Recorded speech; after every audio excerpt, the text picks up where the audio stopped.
नमस्कार, PCR news के आज के episode में आप सभी दर्शकों का हार्दिक स्वागत है। राष्ट्रवादी कांग्रेस अजीत पवार गुट की तरफ से कल्याण पूर्व में रोजगार मेला रखा गया था, जहां पर कई कंपनियों के लोग उपस्थित थे, जिन्होंने 2000 लोगों को रोजगार देने का वादा किया है। आइए ज्यादा जानकारी लेते हैं विक्रांत शिंदे, राष्ट्रवादी कांग्रेस अजीत पवार गुट के अध्यक्ष से। राष्ट्रवादी काँग्रेस पक्ष, बीजेपी आणि शिवसेना शिंदे गट यांच्यातर्फे आयोजित रोजगार मेळाव्यात सगळ्यांचं मी स्वागत करतो।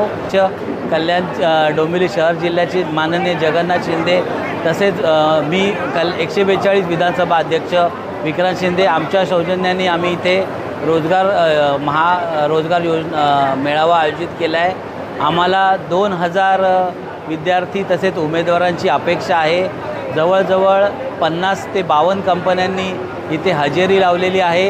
याच्यामध्ये आर्थिक तसेच मेकॅनिकल, IT, कॉम्प्युटर्स अशा वेगवेगळ्या क्षेत्रातल्या कंपन्यांनी सहभाग नोंदवला आहे। आमच्याकडे स्टायफंडपासून ते परमनंट जॉब अशा ऑपॉर्च्युनिटी क्रिएट केलेल्या आहेत। त्यांच्यामध्ये सगळ्यांनी आमच्याकडे लाभ घेतलेला आहे आणि इथून पुढे आम्ही पक्षातर्फे असे रोजंदार कार्यक्रम आयोजित करत राहू।